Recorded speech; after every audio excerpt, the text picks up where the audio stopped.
Call of Duty. The truth is, I don't actually know if this is a Call of Duty. This feels like actually a new Call of Duty. Something that I have not experienced before. I'm talking purely about the campaign tonight. Number one, we're talking about Call of Duty Modern Warfare, okay? The reboot of Call of Duty. Now, we have played a bit of the actual multiplayer when I was in Japan. I thought that was great. We played a few hours of that. But today we're going to emphasize the campaign and what we thought of it. Do you have any thoughts on this, Ralph? We're just going to go right into the drop. I don't give a fuck about the multiplayer. Let's go.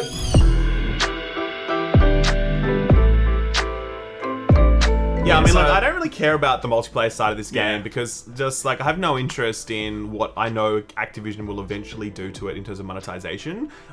This year, they've, no loot boxes and annual pass, blah, blah, blah, battle pass, whatever. Sure, I'm sure it's fine now in the launch window, but, Activision gonna do what Activision gonna do. What is going on with you? What are you talking about? You sound insane.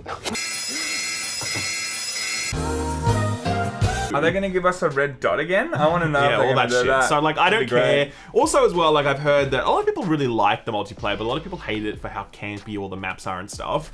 I know a lot of people just get off on that because it's that's what old school COD was, and they're it's just a return to form and whatever. Other people think it's just a massive regression. I don't know, and to be honest, as I said, I don't care. I can't get invested in a Call of Duty game. I play a couple of hours of it, and that's it for me. Whatever. So we're not going to talk about it. If you think it's the best thing ever, cool. If you fucking hate it, cool. Good on you. Yeah. So look, the campaign though, is actually worth talking about. There we go. Yes. So last year they actually kind of bowed out. You may now speak, Sam.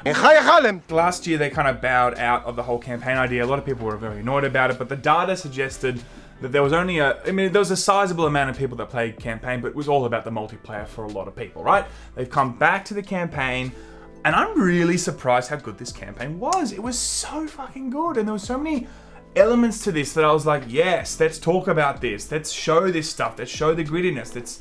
It was just something that I was refreshingly looking at and going, wow, Call of Duty, you have gone up in my books. You've gone from a -10 to a -9. I agree. I mean, look, I think if you look at the COD campaigns for the last few years, obviously there wasn't even one last year, but before that, they were very kind of schlocky, very shooting gallery, very Americana, whatever. Mm-hmm. And they didn't really mean anything to anyone. It's just kind of let's just get this done. The Infinite Warfare campaign wasn't terrible, but again, not particularly memorable, whatever.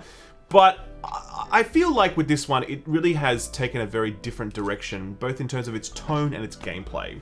So first of all, in terms of tone, they were this is the grittiest COD ever. And they're it's super gritty, man. You're gonna get shook. That's what they're you're gonna get shook, man. And to be fair, there are some pretty gritty moments. It does focus on the impact that warfare has on civilians. Yep. There are some missions where civilians are being slaughtered in the streets. You see your mother die right next to you and buried under rubble. You see civilians getting blown up while they have bomb vests strapped to them and stuff. Yeah.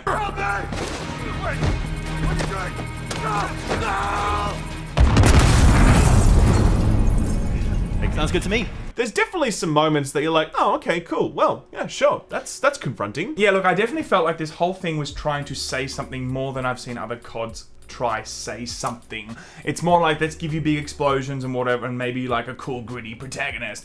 With this was I think they were really trying to delve into the whole, this is what civilians have to endure when, two nations decide to go to war. And I think that's a really interesting thing to see. Just the fragility of war itself, in terms of all these people laying on the ground dead, and you hear these you see these stories unfold of just people's lives that have been completely ruined by a bunch of people that you've never met before jump into your home and completely demolish it.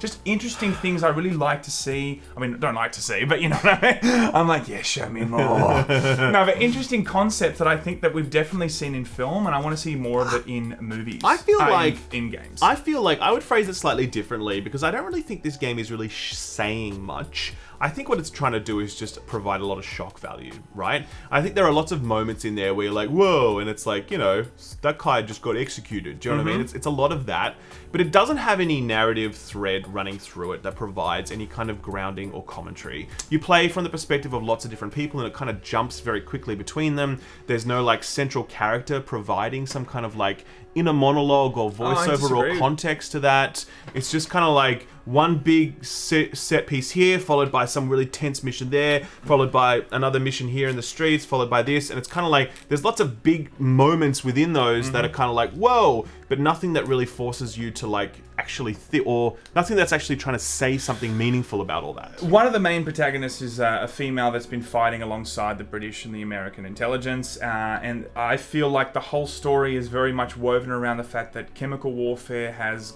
destroyed a lot of her past.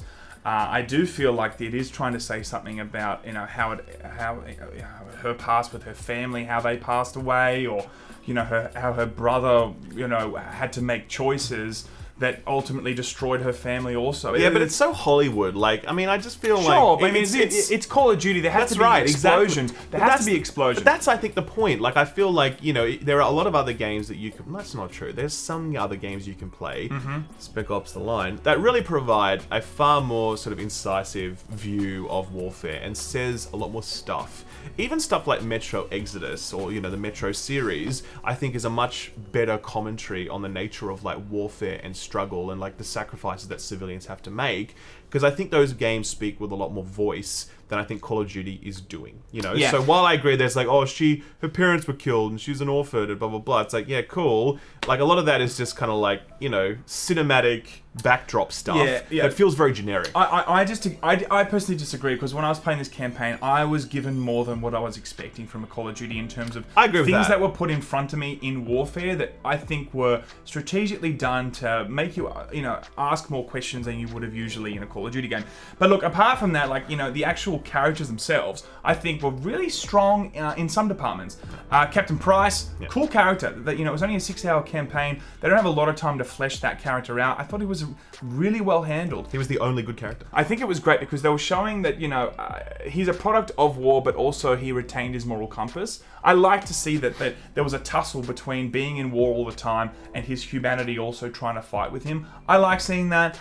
Look, I also think the female protagonist, I can't remember what her name is. She has a name, Sam. Yeah, she has a name. I don't know The woman. Also, Captain Price was good. Yes. Yeah, Captain Price was good. The woman was also good. Well, because his name was always... Anyway, whatever. Yeah, nice, Sam, nice. And I find that the evil dudes were like the evil dudes, I guess. There wasn't actually... Evil Ruskies. Yeah, there wasn't a lot of depth there. The other thing that should be said is that this game obviously does rewrite some history, pretty brazenly, in fact. It talks about the Highway of Death, which sort of appropriates to the Russians, versus realistically that was an American thing that they did during the Gulf War, and also a certain massacre in a place called Haditha, where they basically show a civilian massacre in a town called Haditha in the game, which is like the Russians using chemical weapons on people, when realistically the Haditha incident was an American incident. Ooh, this has got hell of a lot of political. Yeah, I mean, seriously though, like, this is why this game is banned in Russia, because like it actually reframes actual historical events as being the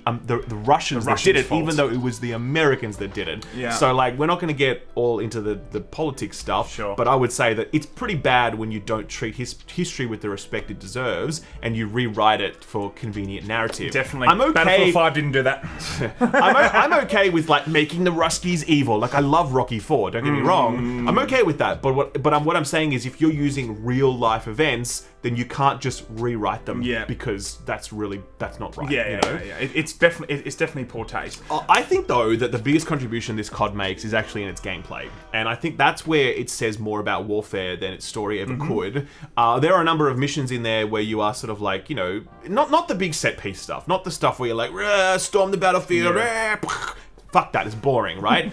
The stuff though, when you're in a house and it's night vision and it's silent and you just need to like creep up a staircase and like take a door and there's a civilian there and you don't know if you should pull the trigger in that moment. Yeah. That shit was engrossing as hell. That's some of the best first-person shooter military combat I've ever played. 100%. It took me back to the days of like Rainbow Six, back when it was a single-player game, and I'm like, whoa, man, this is awesome. It gets you in a soldier's mindset and the kind of decision-making that they would have to go through, because soldiers are typically operating in areas that have a lot of civilians around them, and they can't just pull the trigger. They can't just like start blasting Danny DeVito style. They have to like, think before they shoot, and those split-second decisions, they're everything, Yeah, I was blown away by that particular mission that we're talking about. It just really showed me what the potential of Call of Duty or it could be. I just feel like if they went down this route a lot more in terms of very intimate spaces, a lot of silence, because I mean, let's face it, a lot of Call of Duty missions just like bang, bang, boom. Yeah. It's all about how big it can be. Those intimate moments in this tiny corridor going up this, it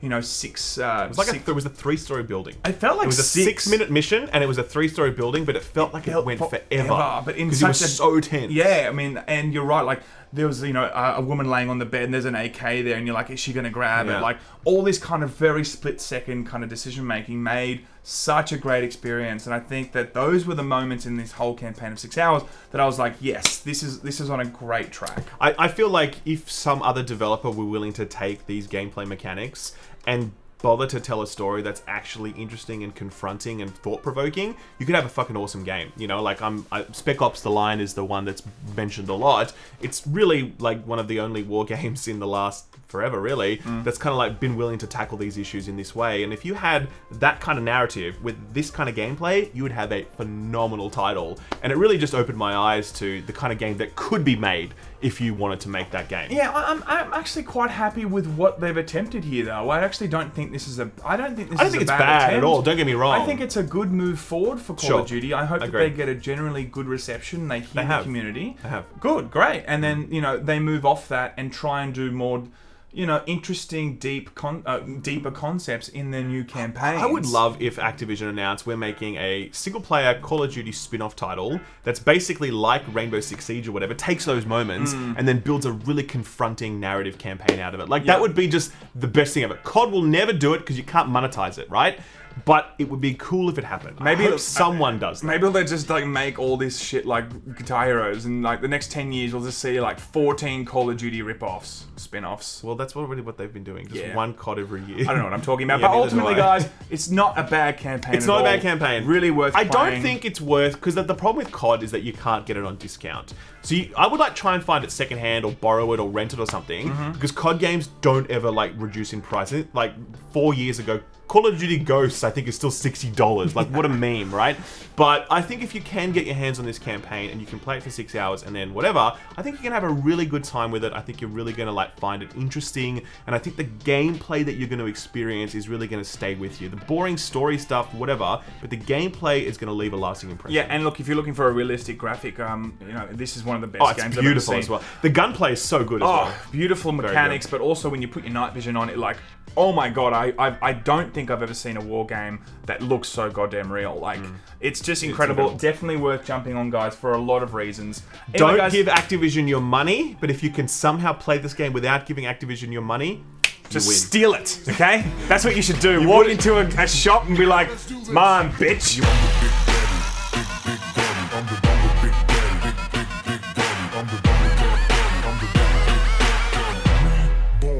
Some ass. I'm back and about to storm. Shaq Fu, a legend.